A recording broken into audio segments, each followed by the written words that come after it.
एक परदेशी की दर्द भरी कहानी, अधूरी चिट्ठियां। ये कहानी है एक ऐसे परदेशी की जिसने अपनों की खुशियों के लिए खुद को तन्हाइयों के हवाले कर दिया। उत्तर प्रदेश के एक छोटे से गांव में अर्जुन नाम का एक युवक रहता था।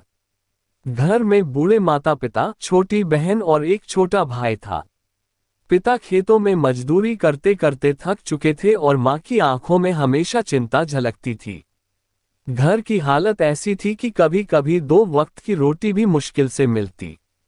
अर्जुन पढ़ाई में अच्छा था, लेकिन गरीबी ने उसके सपनों को जल्दी ही हकीकत की जमीन पर ला पटका। 12वीं पास करते ही उसने तय कर लिया कि वह शहर जाकर काम करेगा। उसने सोचा, अगर मैं परदेश जाऊंगा तो घर की हालत सुधर जाएगी। जिस दिन वह गांव छोड़कर जा रहा था, उसकी माँ की आंखें नम थीं। बहन ने उसका हाथ कसकर पकड़ा हुआ था। पिता ने बस इतना कहा, बेटा अपना ख्याल रखना, परदेश आसान नहीं होता। रेलवे स्टेशन पर खड़े होकर जब ट्रेन आई तो अर्जुन का दिल कांप उठा। वह पहली बार गांव से इतना दूर जा रहा था। ट्रेन की खिड़की से उसने आखिरी बार अपने गांव को देखा। वह कच्चा घर, वह पीपल का पेड़, वह मिट्टी की खुशबू, सब पीछे छूट रहा था।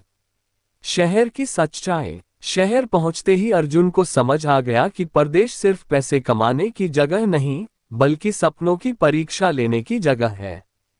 ऊंची ऊंची इमारतें, भागती दौड़ती भीड़ और हर चेहरे पर अजनबीपन। शुरुआत में उसे काम नहीं मिला। कई दिनों तक वह एक छोटे से कमरे में 4 लोगों के साथ रहता रहा। कमरे में इतनी जगह नहीं थी कि ठीक से पैर फैलाकर सो सके। पेट में भूख और आंखों में घर की याद, यही उसका साथी बन गए। आखिरकार उसे एक निर्माण स्थल पर मजदूरी का काम मिला। सुबह 6 बजे से रात 9 बजे तक वह ईंट गारा ढोता।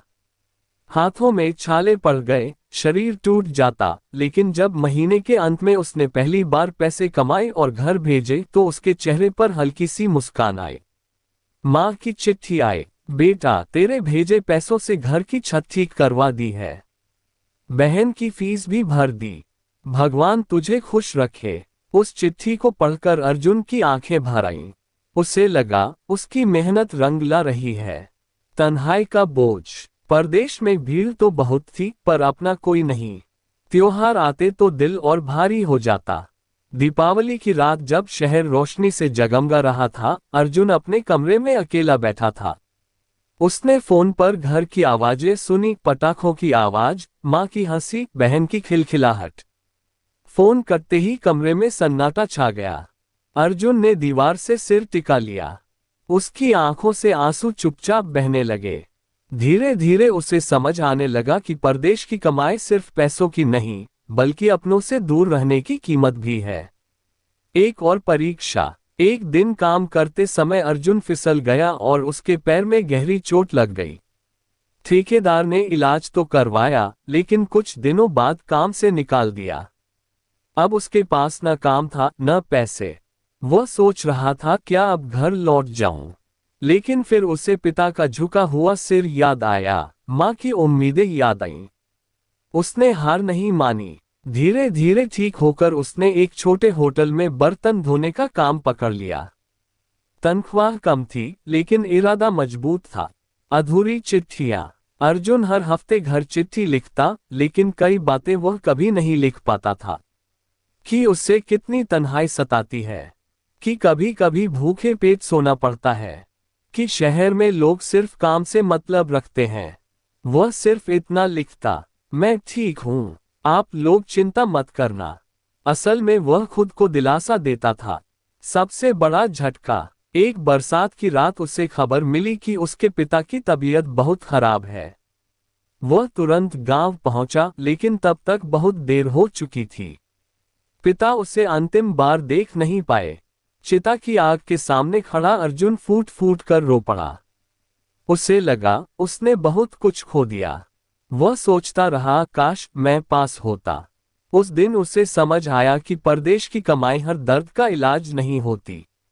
नई शुरुआत। पिता के जाने के बाद घर की जिम्मेदारी पूरी तरह अर्जुन के कंधों पर आ गई। उसने तय किया कि अब वह गांव में ही कुछ करेगा। उसने अपने बचाए हुए पैसों से एक छोटी सी किराने की दुकान खोली। शुरुआत में मुनाफा कम था, लेकिन धीरे धीरे दुकान चल निकली। अब वह हर शाम अपनी माँ के साथ बैठकर चाय पीता, बहन की हंसी सुनता और छोटे भाई को पढ़ाई करते देखता। उसे एहसास हुआ, सच्ची खुशी अपनों के साथ होने में है।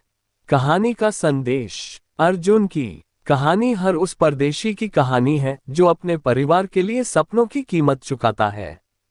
परदेश जाना गलत नहीं, लेकिन अपनों से दूर रहने का दर्द बहुत गहरा होता है।